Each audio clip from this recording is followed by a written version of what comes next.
la ligue des irrécevables et la logique du chaos.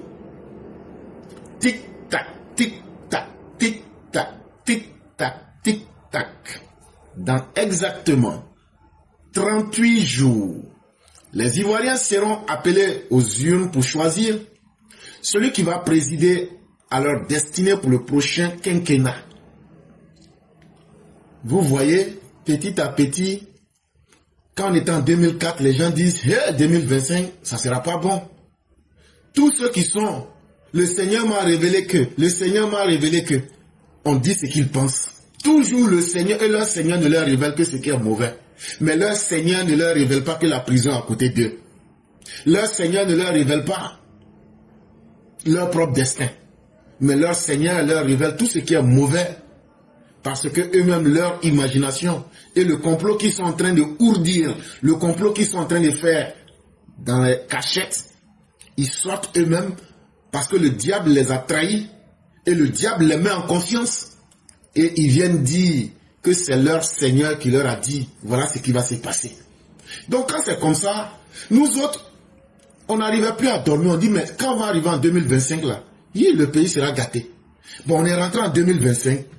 On a fait janvier, février, mars, avril, mai, juin, juillet, août, septembre. Ah, septembre, c'est le 9e mois. Hein. Et puis, élection, là, c'est le 25 octobre. Mais c'est déjà arrivé.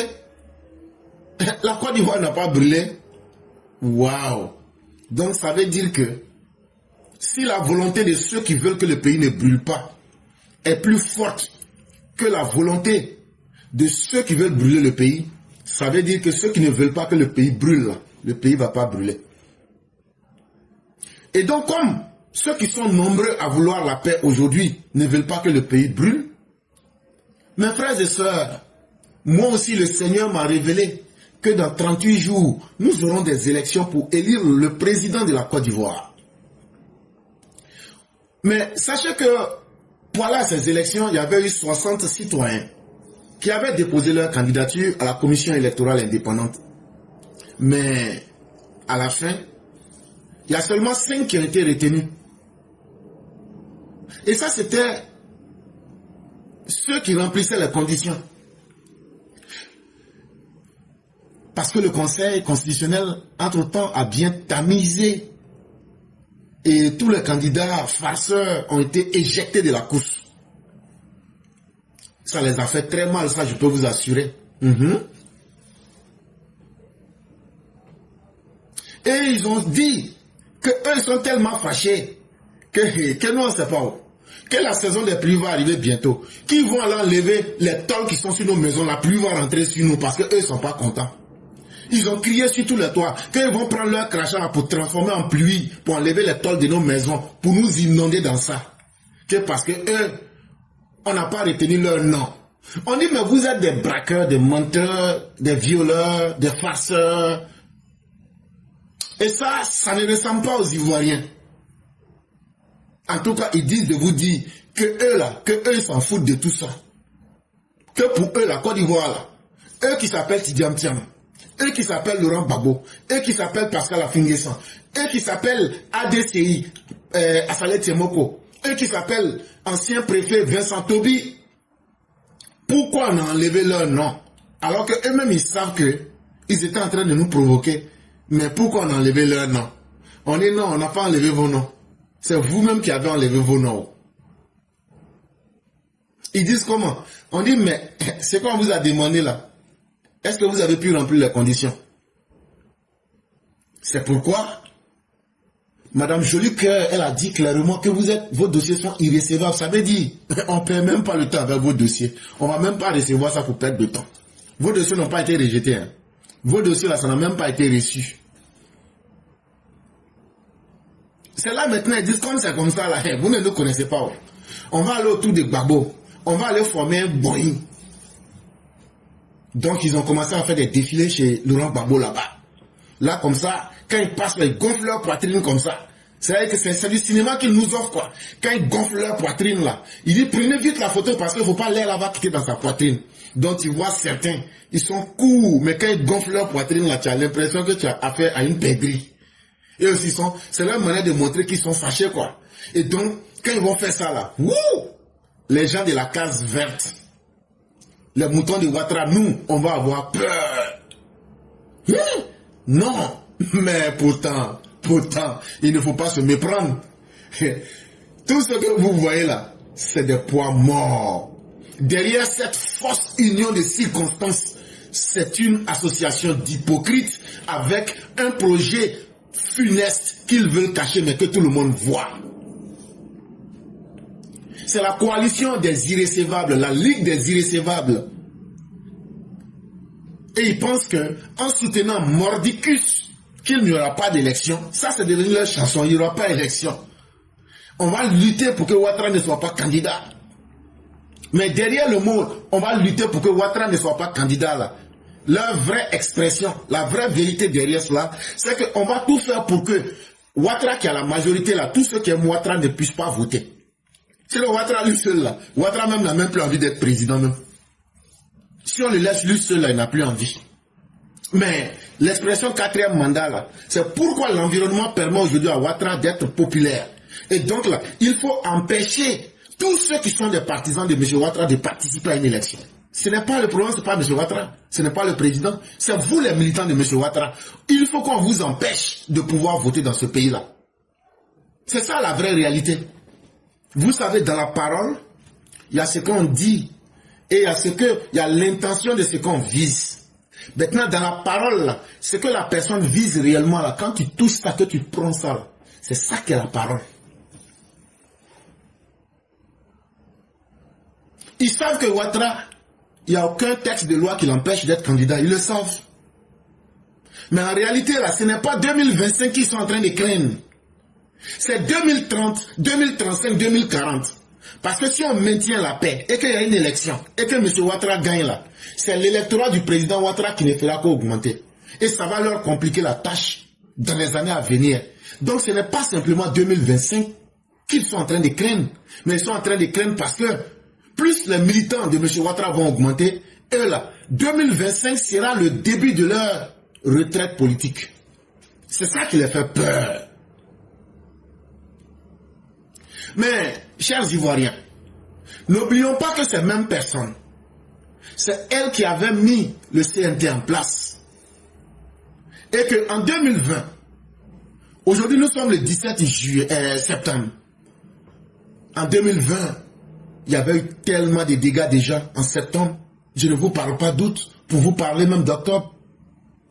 Mais aujourd'hui, quand vous regardez ces personnes-là, on les a coincées, on les a contenues dans leur violence. Mais ça ne veut pas dire qu'ils ne cherchent pas la violence. Aujourd'hui, ils ont un avantage. Ils ont externalisé. Ça veut dire qu'ils ont envoyé la violence au-delà de nos frontières. De sorte qu'ils ont impliqué les voyous, les ânes enragés du désert. AES, ça veut dire les ânes enragés du désert. Ils ont impliqué les ânes enragés du désert sahélien dans la politique ivoirienne. Et tu vois des ânes du Burkina Faso dire: il ne faut pas qu'il y ait l'élection en Côte d'Ivoire. Côte d'Ivoire va faire l'élection. Tu vois des gens au Mali qui disent: il faut que nous déstabilisions la Côte d'Ivoire. Parce que nous, on ne peut pas accepter de refuser de faire des élections chez nous. Et puis nos voisins vont faire des élections. Voilà le problème. Et c'est sur toute cette nébuleuse, c'est sur ce conglomérat de violentes personnes qu'ils comptent. Et donc, quand vous les remarquez très bien, ils ont le même narratif. Ça veut dire, c'est les mêmes propos. Il n'y aura pas élection. Nous sommes contre le 4e mandat. M. Ouattara est illégal. Et donc, au nom de tout ça, tout ce qui se passe en Côte d'Ivoire n'est pas du tout catholique. Et donc, il ne faut pas faire d'élection. Juste parce que eux, ils ne sont pas contents. Juste parce que eux, ils n'ont pas pu imposer leur forfaiture. Et l'union des récalés veut nous empêcher de tourner en rond. Mais celui qui est le chef de file de ce conglomérat, des personnes récalées avec des dossiers irrécevables de l'opposition ivoirienne, c'est Laurent Gbagbo. Le 22 août 2023, il était à son siège, au siège de son parti. Celui qui veut aujourd'hui devenir l'organisateur d'une certaine coalition, laissez-moi lui rappeler que le 22 août 2023, il était au siège de son PPACI et il a dit « Mon rôle n'est pas de réorganiser l'opposition ivoirienne. Je crois qu'il y a toujours une erreur quand les gens parlent. Il y en a qui disent « Oui, Gbagbo, il n'a qu'à organiser la gauche. » Mon rôle n'est pas d'organiser la gauche. Et mon rôle n'est pas d'organiser l'opposition ivoirienne. Mon rôle est de conduire mon parti au pouvoir. C'est ça qui est mon rôle. Je crois qu'il ne faut pas vous tromper. Chacun de ces responsables de parti, leur rôle est de conduire leur parti au pouvoir. C'est tout. Voilà ce que leur chef disait. Mais vous allez me demander, mais ça a quel lien avec ce qui se passe? Le lien que ça, quelqu'un qui n'a pas la capacité d'être quelqu'un qui peut unir. Quelqu'un qui dit que lui n'est pas prêt à unir les autres. Il est en train de vous donner son intention. Il est en train d'utiliser ces autres-là pour que lui, ce qu'il a dit là, son rôle c'est d'amener le PPACI au pouvoir. Il va utiliser maintenant les autres irrécevables et les autres récalés pour venir prendre le pouvoir et puis s'asseoir. Il a été très clair. Et donc d'où vient aujourd'hui que le même Laurent Gbagbo cherche aujourd'hui à être un unificateur de cette soi-disant opposition. Vous voyez un peu la contradiction. Même Afin N'Guessan, que Laurent Gbagbo snobait. Laurent Gbagbo se moquait d'Afin N'Guessan. Enveloppe vide, enveloppe vide. Il a reçu, dans une camaraderie grotesque, il a reçu l'enveloppe vide.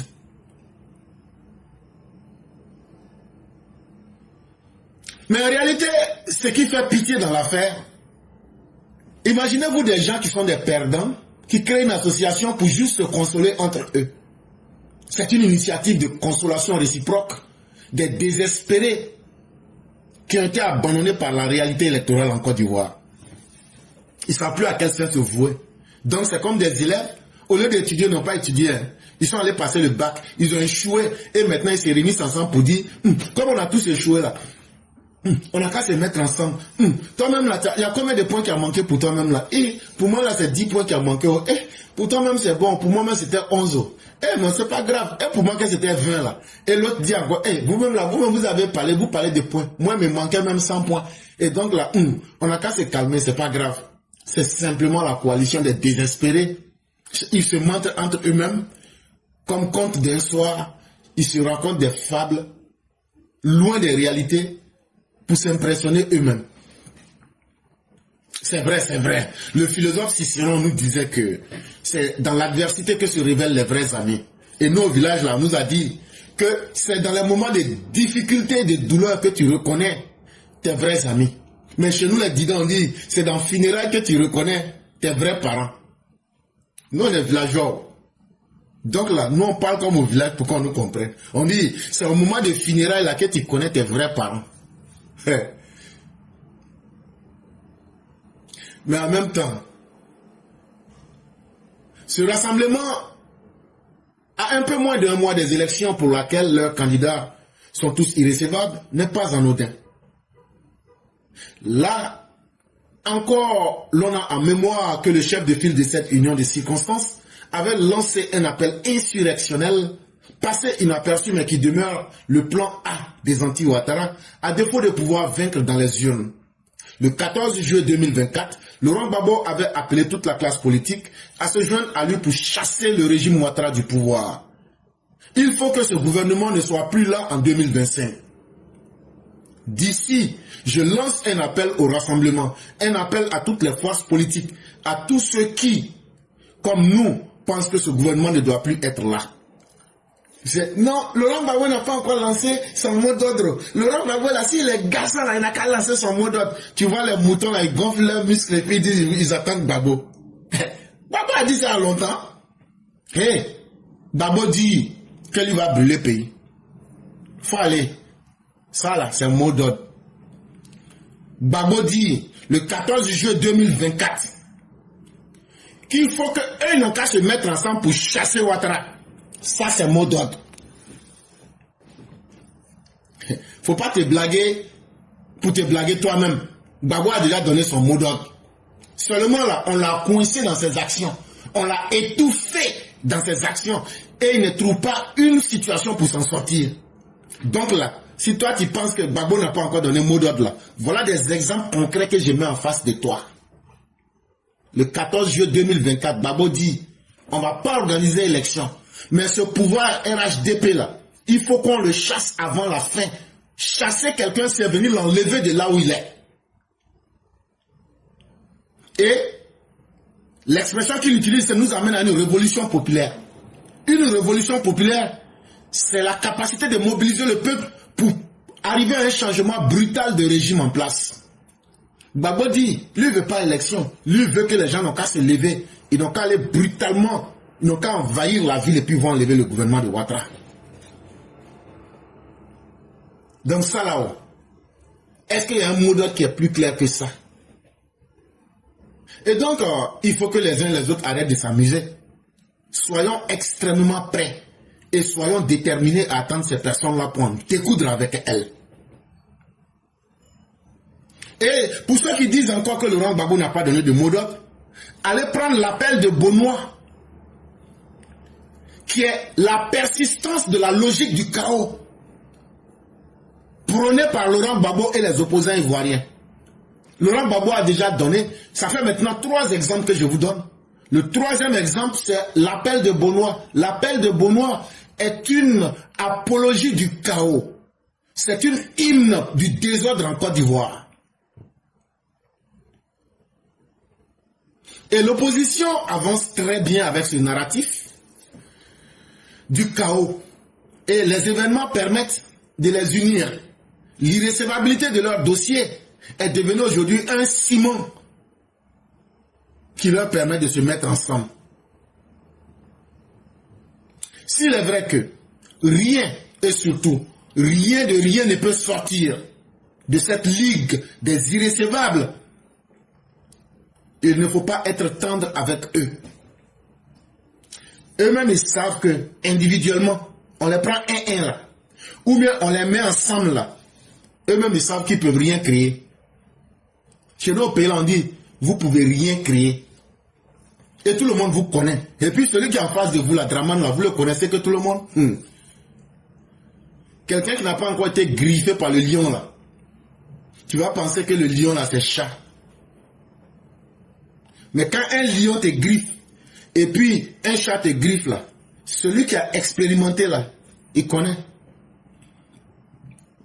Ce que nous, on peut vous dire, là, Ouattara n'est pas prêt. Et il ne va pas négocier avec quiconque. Aujourd'hui, il a la reconnaissance internationale de son côté. Vous êtes parti à l'ONU, l'ONU vous a désavoué. Vous êtes parti à la Cour africaine des droits de l'homme, vous ont désavoué. Vous êtes parti à la Cour de justice de la CEDEAO, vous ont désavoué. Vous êtes parti au Parlement européen, ils vous ont désavoué. Donc ça veut dire que celui qui a déjà la reconnaissance internationale là, peut imposer sa volonté. Surtout quand cette volonté est basée sur le vrai, le droit. Mais vous les opposants, tout ce que vous pourrez faire, c'est quelques escarmouches, quelques petits événements malheureux dans quelques endroits. Mais ça ne va pas changer la trajectoire de ce pays. Ça ne va pas nous impressionner. Et nous allons vous mater. C'est ce que je suis en train de vous dire. On a préparé les moyens qui sont là. On va vous mater violemment et brutalement. Ça peut vous plaire comme ça peut vous déplaire. Mais je préfère vous dire ça de façon crue. Parce que vous n'allez pas imposer votre violence et votre désordre au droit. Vous n'allez pas imposer votre chienlit à la paix. Vous n'allez pas imposer votre violence à la quiétude des Ivoiriens. Parce que la majorité des Ivoiriens aujourd'hui aspirent à connaître un avenir qui puisse être meilleur. Ce que vous aviez été incapable de faire. Et hier, je vous ai fait le socialisme mortifère de Laurent Gbagbo. Le socialisme qui n'offrait que la mort. C'est de cela qu'il est question. et leurs intellectuels bidons disent mais pourquoi tu peux aller si loin en qualifiant le socialisme ivoirien de telle sorte. Mais j'y ai donné les arguments dans mes propos. Et nous attendons la contradiction. Mais vous ne pourrez pas parce que les faits sont implacables. Et nul ne peut changer les faits. Vous voulez continuellement nous faire revivre votre incapacité comme un modèle de vie en société. Mais sachez que nous sommes prêts à en découdre avec vous. Ceux qui vous blaguent pour vous dire non, allons doucement, c'est leur problème. Mais nous autres, nous n'allons pas vous cacher quoi que ce soit. Et nous sommes prêts cette fois-ci là. Ça sera la fin de tous ceux qui ont choisi la violence comme carrière politique. Ça sera votre fin en 2025. Et si votre projet, c'est d'exclure M. Ouattara et ses partisans des élections, pour probablement organiser une hypothétique élection, en tablant sur le fait que on va pouvoir créer des petits problèmes et puis on va retarder les élections, ça là, ça ne va pas marcher. C'est que vous vous êtes réveillé en retard. C'est que la réalité vous a dépassé. Et je préfère vous dire aussi, il n'y aura pas de dialogue politique. Pourquoi? Parce que vous êtes incapable d'appliquer les conclusions du 5e dialogue politique. Et personne ne vous a obligé à signer les conclusions du 5e dialogue politique. Et si vous êtes incapable d'appliquer ce que vous-même vous avez signé, pourquoi vous allez exiger que le gouvernement puisse encore vous écouter? Quand tu prends un engagement, tu montres à tout le monde que tu as respecté. Venez nous montrer que les engagements que vous avez pris lors du 5e dialogue politique, que vous les avez respectés. C'est sur ce terrain-là qu'on vous attend. Tant que vous n'allez pas respecter cela, on ne fera pas de dialogue avec vous. Donc, chers parents, à 38 jours des élections, on voit des hypothèses quasiment improbables qui pour nous sont des pures chimères, c'est-à-dire de la grosse bêtise. Voilà, si on fait ça, 1 plus 1, ça va être ça, on va aller au deuxième tour. L'intellectuel ivoirien, ça fait honte. L'intellectuel ivoirien, ça fait honte. C'est-à-dire, ce qui n'est pas probable, il ne faut pas dire. Il ne peut pas avoir de deuxième tour. On me dira, mais est-ce que tu es un dieu? J'ai fait une petite émission de 10 minutes et je l'ai prouvé. De façon factuelle. Le dimanche passé ou même passé. Vous partez à une élection avec quelqu'un. Chaque année, sa cote de popularité ne fait qu'augmenter. C'est ce que le monsieur a fait. Vous-même tous réunis, en 51 ans, vous ne pouvez pas faire. Le monsieur a fait ce que vous étiez incapable de faire, maintenir la paix. Le monsieur a organisé l'armée. Le monsieur a réorganisé l'administration. Il a été celui-là qui a augmenté les salaires. Il a été celui-là qui a construit 6 universités. Il a été celui-là même, quand on dit qu'il construit trop les routes. Vous pensez que la population ne voit pas leur bonheur? Et ils vont aller suivre des hableurs, ça veut dire des bavards compulsifs, parce qu'ils s'appellent Laurent Gbagbo. Non, soyez un peu sérieux. Donc vous pouvez rêver. Mais vos rêves vont se transformer en cauchemars dans vos propres mains là-bas.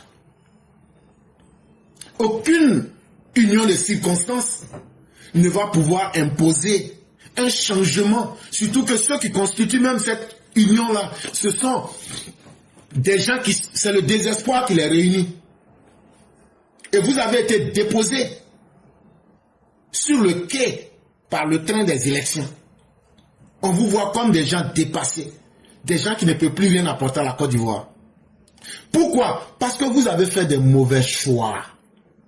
En termes de stratégie, vous n'avez pas de plan. Et donc là, vous avez permis à M. Ouattara de vous imposer son agenda. Hey, allez vous asseoir pour attendre la proclamation des résultats. Sinon, votre ça là, ça va se faire. On va proclamer les résultats.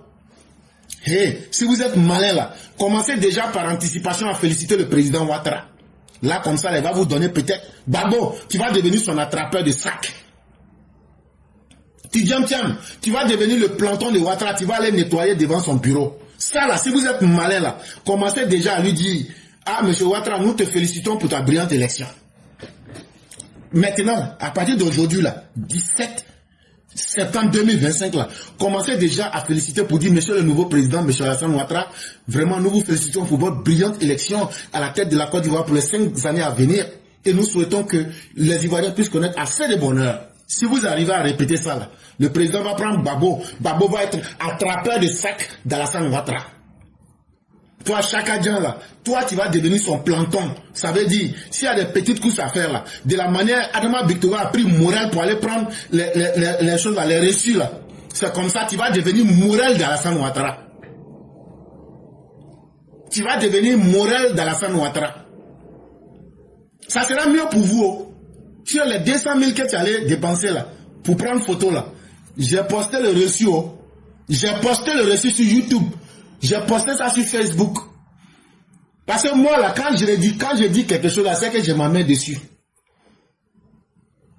Je voulais ne pas publier le document. Mais après, je me suis dit, si tu ne publies pas, les gens m'ont dit peut-être tu as inventé histoire. Comme moi, je ne suis pas dans le film chinois, là, j'ai posté ça le matin, là. Allez voir là-bas. Ça est là-bas. Sinon, en tout cas, Ouattara est sorti dans votre dos. Il est sorti dans votre dos. Et c'est dommage pour vous, c'est dommage pour vos militants. Maintenant, là, c'est le calendrier de Alassane Ouattara que vous êtes en train de suivre. Et vous allez suivre ça, là. C'est comme viande, on est en train de griller. En plein 16h, tu es en train de passer au bord de la route. Tu entends la graisse qui tombe. Tiens! J'ai dit, ta bouche, là, ça salive comme ça. L'odeur la rentre dans tes narines. Mais tu n'as pas l'argent. Tu ne peux pas payer. Et tu es là, tu maudis la vie. Pourquoi suis-je si pauvre? C'est ça qui est en train de vous arriver, là.